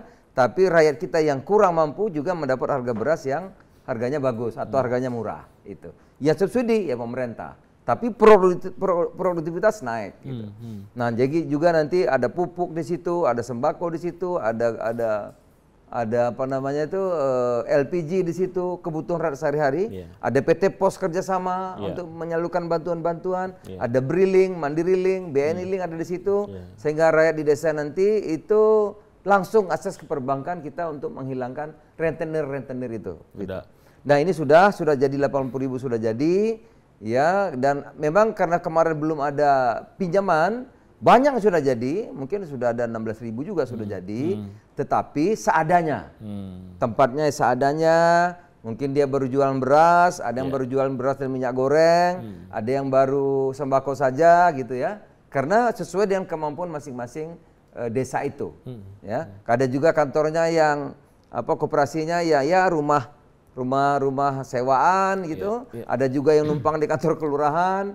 Gitu. Jadi sebisa mereka kemarin itu bekerja keras dan terbentuk. Nah sekarang tinggal kalau dapat 3 miliar itu ada standarnya nanti seperti 20 kali 20 bangunan, ada standar nanti untuk dapat logistik angkutan, ya, ada standar nanti untuk dapat semacam toko kelontong seperti sembako dan lengkap ya, itu juga ada, sistemnya juga nanti diatur. Ini memang sekarang sudah dibahas berkali-kali. Mulai minggu ini mudah-mudahan 1000 ini sudah jalan, berarti akan terjadi perbaikan besar-besaran. Kalau 1000 sudah jadi, berarti 15.000 bisa, 20.000 bisa, dan seterusnya sudah bisa. Itu Peter. Ya, itu kita berharap sekali itu bisa terlaksana sama seperti MBG yang Bapak katakan, swasembada, MBG, Kopdes ini kan sebenarnya kan menyentuh sekali masyarakat. Karena paling nanti bawah. kalau Kopdesnya jalan, nanti MBG itu kan tiap desa ada. Vendornya bisa dari koperasi desa. Membeli telurnya, beli berasnya, beli minyak gorengnya dengan harga yang bagus. Ekonomi tumbuh. Ya kan bahan gitu. bakunya dari petani yang Jadi nanti Kopdes itu yang akan menampung hasil-hasil pertanian, gabah, kalau nelayan ya ikan. Jadi itu berputar ekonomi. Berputar. Makanya ini satu kesatuan. Dan antara negara kuat, pangan ini ya untuk menyuplai MBG, MBG nanti dari mana ada ekonomi desa tumbuh, kira-kira begitu. Jadi ini sebetulnya saling terkait gitu. Cuman prosesnya memang ya ini baru tahun pertama. Jadi tahun pertama semua bersamaan. Ini bukan sulap juga gitu. Jadi harus bersabar dan prosesnya. Ini pekerjaan besar. Saya boleh kalau ada yang bilang ini mudah, coba cek proses merubah satu kawasan. Ya, ini ada kawasan hutan mau dijadikan HGU, coba dicek. Biasanya 10 tahun baru jadi. Ini kita keluarkan 3 minggu. Bayangkan. Ya. 3 minggu. Termasuk juga deregulasi pupuk kan? Pupuk. Selama ini kan setengah jadi mati kan? Jadi saya terima impres kepres itu mungkin 15. Ada impres, ada kepres 15. Terbanyak sepanjang pemerintahan. Itu. Kalau nggak ada deregulasi distribusi pupuk di awal tahun ini barangkali produksi beras juga belum tentu. Secanggih ini dengan pupuk tepat waktu sebelum panen, itu peningkatannya bisa 5-10%, 10% minimal. Baru pupuk saja itu 10%. Karena biasanya pupuk datang waktu tanam. Gitu. Itu juga akan ada wacana selain koperasi Desa Merah Putih, ada kampung nelayan Merah Putih. Tadi pangan itu dalam arti luas, ya. Yang satu itu tadi di sektor Bapak juga itu kan KKP. Ini satu semua ada di kita. Ya, karbohidrat sekarang proteinnya. Ikan perlu banyak. Maka nanti akan dibangun kampung nelayan. Ya, nelayan-nelayan itu nanti kampung nelayan dibangun. Itu tujuannya apa sebenarnya, kampung Pak? Nelayan itu di situ nanti ada perahunya, ada tempat ngolah ikannya, ada esnya, gitu. Ada tempat penyimpanannya, gitu. Ada tempat, kampung nelayan tuh diatur ya untuk terjadi ikan ini agar nggak cepat busuk, gitu. Dan peningkatan produktivitas bisa meningkat, ikan, harga jadi bagus kan, gitu. Jadi kalau hasil tangkap hari ini, kalau tempatnya bagus, harga kan nggak bisa semaunya orang. Kalau nggak ada tempat kan nelayan datang, ya kalau nggak laku hari itu kan busuk. Ini dilengkapi. Jadi ada sampai akhir tahun ini mungkin 100 kampung nelayan, tapi Presiden sudah perintahkan mungkin sampai akhir tahun depan 2.000 kampung nelayan akan dibikin. Satu kampung nelayan itu tahun ini 100 katanya. Iya, 100 sampai akhir Desember. Tapi nanti akan 2.000. 2.000 itu akan mengatasi kira-kira mungkin sampai puluhan juta orang. Ya. Jadi nelayan inilah yang paling tertinggal selama ini. Itu ada kampung nelayan, ada juga tambak nanti, ada juga ikan tangkap, ya, ada juga nanti pengembangan udang, ada juga garam. Itu. Kalau ini anggarannya dari pemerintah, tidak seperti Kopdes yang pinjaman sifatnya. Kalau ini anggarannya ada dua. Kalau yang besar seperti industri garam itu kita bisa pinjaman. Ya, nanti dikembalikan. Ya, bekerjasama dengan Nantara atau pihak lain itu nanti dikembalikan. Kemudian juga yang besar-besar seperti pabrik es, kemudian kapal-kapal, ya itu juga bisa kerjasama sehingga nanti ada pengembaliannya dalam tempo waktu tertentu lah, 10 tahun, apa 15 tahun gitu. Nah ini konkret buat nelayan ya selama ini. Jadi kita ajarin semua juga tanggung jawab, bukan hanya bagi-bagi uang. Kalau semua bagi-bagi uang biasanya terus habis hilang gitu. Jadi kalau ini berputar, ya produktif. Atau intinya itu Pak Prabowo ingin ada pemberdayaan sehingga melahirkan kreativitas, melahirkan produktivitas. Memang yang paling penting tantangannya adalah mindset. Ya, mindset ini bukan terima selesai, enggak. You kalau mau maju mesti rajin, mesti kerja keras, ya kan? Mesti mau belajar, nah itu tantangannya. Mindset harus dirubah. Iya. Satu lagi sebenarnya yang menarik juga, ini urusan pangan sampai residu dari pangan, sampah. Bapak juga dapat kalau makan bergizi itu paling banyak kan kita ini nomor 2 food waste. Iya. Nomor 2 food waste. Jadi sampah kita itu sebetulnya 40% itu dari sisa makanan. Ya, sisa makanan. Tentu ini juga harus kita selesaikan. Ada beberapa cara penyelesaiannya. Kita akan selesaikan dalam 2 tahun gitu. Dalam 2 tahun ya. Dalam 2 tahun ini yang besar, yang 1000 ton satu hari ya. Kita akan selesaikan melalui waste to energy, melalui insenerator. Jadi sampah yang berbahaya, yang bisa bawa penyakit, tapi kita rubah jadi bermanfaat, jadi energi listrik. Ya, tadi saya sudah putuskan tadi ini 10 provinsi. Antara lain Jakarta, Jawa Barat, Jawa Tengah, Jawa Timur, ada 10 saya lupa lagi ya. Ada Tangerang tadi, ada 10 provinsi yang sudah kami setujui tadi. Ya sudah memenuhi syarat, punya tempat, punya sampahnya 1000, tadi sudah kita serahkan sama Danantara, punya waktu 3 bulan untuk melengkapi administrasi. Setelah 3 bulan sampai 6 bulan harus sudah dikerjakan, gitu ya. Peraturan semua sudah kami selesaikan, sudah ada impresnya, sudah selesai semua.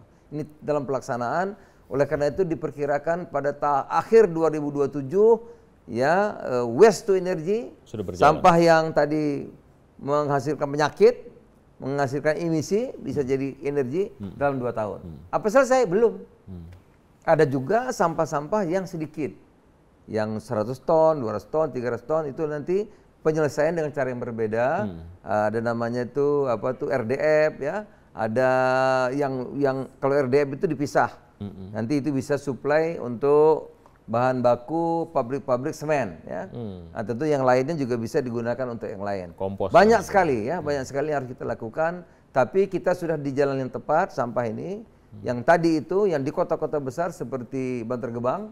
Katanya Bantar Gebang tuh Bantar Gebang akan dibikin 4. Iya. 4. Itu nggak diapa-apain aja tuh, pasokan untuk bikin listriknya aja udah cukup banget untuk berapa tahun. Itu nanti kita akan bikin 4 untuk insenerator, 4 unit ya. Dengan 4 unit itu pun belum menyelesaikan masalah, tapi sudah banyak menolong kira-kira. Banyak orang yang bilang, tapi kan listrik Indonesia kan surplus sebenarnya, tapi paling tidak bisa mengurangi pembangkit listrik yang masih menggunakan tenaga bahan bakar fosil ya. Nah, kita harus swasembada juga di bidang energi.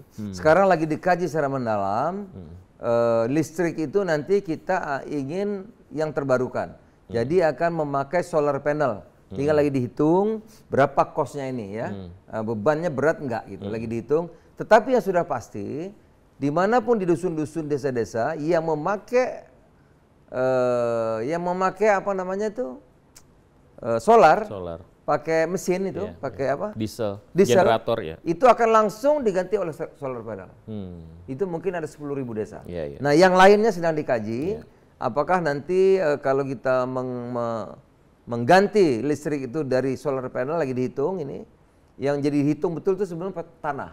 Karena kalau harga bahan bakunya itu katanya nggak mahal. Nggak terlalu mahal. Kira-kira 2,8 sen. 2,8 sen ya. Tapi lahannya itu yang oleh karena itu nanti itu pun kalau jadi kerjasama sama Kopdes. Kalau tiap desa bisa menyiapkan lahan 1 hektar sampai 1,5 hektar, nggak usah beli, itu akan murah sekali. Itu gitu. Dikelola sama koperasi desa juga nanti bisa. Iya, gitu. Ini promosi. Jadi ini nyambung sebetulnya ini satu kesatuan. Iya. Jadi konsepnya sekali lagi Pak Menteri, supaya Pak Menko, supaya nggak ini ada sampah itu kemudian dikelola oleh sebuah perusahaan yang katanya ini merupakan investasi, salah satu investasi awal dari inisiatif yang dilakukan Danantara. Gini betul. Memang kami koordinasi kan. Kami tidak mau ikut teknisnya. Jadi saya tugasnya mempercepat ini terlaksana dan bisa dikerjakan. Jadi nanti seluruh proyek itu yang jadi problem selama ini kan ribut soal proyek. Ya bertele-tele ya, putusan itu kita tahulah semua lah, ini masih Indonesia kan. Nah oleh karena itu kita tidak mau repot, sekarang ada punya negara namanya Danantara. Ini sangat menguntungkan. Jadi nanti siapa yang mau ngerjakan sebagian silahkan dengan Danantara. Dah, siapa yang mau main-main di situ? Ya, bisa digantung kalau di situ kan. Iya. Dan pasti di off-take oleh PLN. Begitu PL ya? sudah. Ya, jadi dengan dana Tara itu saya kira proses administrasi kita 3 bulan akan kelar. Ya, gitu. Oke, ini tantangan yang bukan tantangan ya, beban yang cukup berat yang dipegang oleh Pak Menko, tidak hanya urusan pangan ansih tapi juga masalah-masalah yang lain-lain. Sebetulnya awalnya saja Beto, awalnya saja. Misalnya ya soal sampah ini. Sampah ini saya kira kalau 3 bulan kita sudah kelarkan, mana yang mau dikerjakan, mana yang selesai, habis itu udah otomatis berjalan sendiri. Tinggal nanti kami evaluasi. Memang awalnya saja berat. Kopdas ini kalau sudah ada 1.000, tembus 16.000, kesananya sudah. Bisa buat contoh buat yang lain. Iya, sudah jalan sendiri, sudah bisa jalan. Kita hanya evaluasi saja. Gitu. Begitu juga food estate ya. Kalau ini sudah selesai, aturan sudah selesai, semua itu tinggal bekerja. Tinggal nanti kita evaluasi saja. Jadi memang tahun ini adalah kunci. Ya, agar ini bisa bekerja lebih baik pada tahun 2006 mendatang. Sehingga 2027 2028 ini sudah bisa berjalan dengan baik. Gitu. Untuk menjadi konklusi dalam diskusi kita kali ini Pak, setelah ini 1 tahun ke depan apa yang menjadi rencana Bapak dan target utama? Sampai akhir tahun kita harus menyelesaikan semua urusannya. Jadi makan bergizi harus berjalan dengan bagus. Tidak lagi keracunan. Dalam apa tadi namanya tuh pengerjaannya ya, itu nanti harus kita temukan yang paling tepat ya, terus ini akan perbaiki punya sisa waktu terbaik ini. Pengawasannya nanti Puskesmas, Dinkes harus betul-betul sebelum disajikan harus dicek. Jangan sampai nanti ada yang keracunan lagi kan, harus dicek betul gitu. Nah ini nanti kita sempurnakan terus selama 3 bulan ini. Kalau ini semua sudah kita selesai dalam 3 bulan sampai akhir tahun ini, maka kesananya itu sudah apa namanya, sudah berjalan dengan sendirinya. Berjalan ya sudah. Tinggal ya quality control saja gitu. Tapi standar-standarnya, aturannya, tata kelolanya kita udah rapikan. Gitu. Persiapan awal dan proses untuk menjadi itu yang agak. Nah ini sekarang kan cari bentuk nih.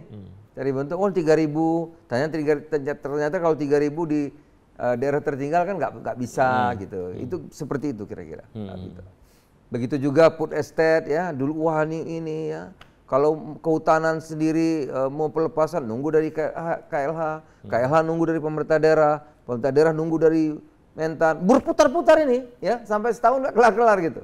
Nah, tapi begitu kita rapihkan cepat 3 minggu selesai. Nah tinggal nanti dalam pelaksanaannya, kontraknya, ininya, evaluasi dan seterusnya, saya kira tahun depan akan berjalan dengan baik. Dan saya percaya tahun depan kita akan tumbuh jauh lebih tinggi daripada tahun ini. Ya. Mudah-mudahan semua ikhtiar bisa terlaksana dengan baik, sekali lagi karena kita percaya bahwa rencana-rencana yang dibuat tujuannya apalagi di tempat Bapak, di sektor Bapak itu langsung menyentuh masyarakat dan kesejahteraan masyarakat. Itu hampir saya bahagia karena kebijakannya sangat penting untuk masyarakat ya. Dan seluruh jajaran kita ini, dukungannya luar biasa. Dan memang perlu untuk koordinasi itu, karena kalau sendiri itu lama sekali. Ya, setelah misalnya saya ambil contoh food estate itu dalam 3 minggu, hal yang rumit itu ada ATR, Pak Nusron. Pak Nusron itu sehari bisa 5, 6, 7 kali koordinasi nggak berhenti. Begitu juga Pak Hanim itu 1 hari bisa 7, 8 kali, terus menerus. Itu begitu juga dengan kehutanan, terus menerus. Begitu juga dengan pemerintah daerah, akhirnya 3 minggu selesai. Yang tadinya masing-masing lembaga itu saling nunggu kan, ini nunggu, ini belum, dia nunggu aja, ini nunggu, ya kalau saling menunggu ya lama gitu ya. Nah jadi satu program harusnya bisa selesai 1 bulan, bisa 5 tahun gitu. Nah oleh karena itu saya bahagia ya, karena program ini sangat pro rakyat dan diperlukan oleh masyarakat. Seluruh kementerian yang saya koordinir ini mendukung penuh. Mereka bekerja keras, bahkan mereka ambil inisiatif. Misalnya soal pengawasan. Saya kadang-kadang rapat di kantor Kementerian Kesehatan. Minggu lalu saya rapat di kantor Kementerian Kesehatan. Minggu sebelumnya saya rapat di Kementerian Kehutanan. Jadi mereka juga ambil inisiatif. Mereka kalau nggak bisa selesaikan, Pak kami mentok di sini, kita harus rapat lintas sektor. Nah, kita rapat tempat mereka. Kemarin saya rapat, Pak, kita perlu sinkronisasi lintas sektor untuk mencapai tata ruang. Maka kita harus undang gubernur, bupati, kita harus undang seluruh kementerian terkait, masing-masing keberatannya, nggak mudah. Tapi kalau kita bertemu terus akhirnya selesai gitu. Nah, saya mendapat dukungan yang yang luas dan kerja keras dari teman-teman, sehingga kalau hari ini kita swasembada itu nggak lepas di peran Kementan, ya, peran pemerintah daerah dan lain-lain. Kalau food estate selesai juga peran Kementan, peran Menteri Lingkungan, Kehutanan, PU, Perhubungan. Terus nanti gimana bawanya kalau nggak ada jalannya? Perannya ETR, Pak Nusron di situ, Pak Dudi, Pak Dodi, semua pihak ini luar biasa, luar biasa ini. Ini kerja bersama. Iya, saya baru ngalami pekerja yang super tim ini baru ini. Oke. Iya, ya. Dulu biasanya ya biasalah ya. Ini super tim ini saya sebut. Dan sekali lagi karena masih proses ya. Memang kita harus hargai proses. Memang tidak bisa selesai dalam satu malam, tapi nggak bisa. Tujuannya memang positif. Kita bisa percepat. Bisa percepat. Oke. Misalnya sampah itu, bayangkan dulu 10 tahun satu izin keluar. 10 tahun. Dan belum dilaksanakan juga, Pak. Iya. Nah, ini kan kita kan berapa 3 bulan kita bisa mudah-mudahan bisa menyelesaikan perizinan 3 bulan. Dalam 3 bulan, 3 sampai 6 bulan kita akan selesaikan 30-an. Gitu. Barangkali mumpung ketemu Pak Menko Pangan, harapan kita sih makan bergizi gratis, Pak, diprioritaskan supaya ke depan tidak banyak cerita-cerita yang ramai di publikasi gitu, Pak. Kami tiap minggu ini, seminggu ini udah 2 kali. Hari Minggu rapat makan bergizi, hari Minggu. Hari Minggu kami rapat, sekarang hari apa ini? Saya lupa hari saya. Ini rapat lagi mengenai pengawasan, hari ini ya, rapat lagi. Hari Minggu 2 kali rapat, 1 kali rapat saya yang pimpin ya dengan kementerian terkait, sorenya malamnya dengan Pak Presiden. Pak MBG juga, paginya Bapak Presiden pulang dari luar negeri itu, ya itu juga MBG. Jadi memang ini menjadi concern pemerintah untuk terus menerus melakukan evaluasi dan perbaikan. Itu. Pak Menko, tapi ya memang perlu waktu. Gitu. Iya. Kita terima kasih sekali di berbagai kesempatan Pak Menko menjawab berbagai permasalahan. Barangkali nanti kita akan follow up terus kerja Pak Menko karena banyak sekali, sektornya juga banyak sekali. Tapi sekali lagi kita apresiasi, mudah-mudahan terima kasih. Semua ikhtiar. Ya, apresiasi untuk teman-teman saya tadi, Pak. Mentan, Menteri Lingkungan, Kehutanan, Perhubungan, Menteri PU, ATR, semua tim lah ya, luar biasa, super tim luar biasa. Mudah-mudahan terlaksana. Kementerian Kesehatan, apalagi badan BGN ya, itu semua luar biasa dukungan mereka. Ya. Mudah-mudahan terlaksana dengan baik dan segera selesai prosesnya. Dan sampai di sini, Detikers, Jejak Pradana kali ini bersama Menko Pangan, kita akan jumpa lagi di lain kesempatan. Sampai jumpa. Terima kasih, Pak.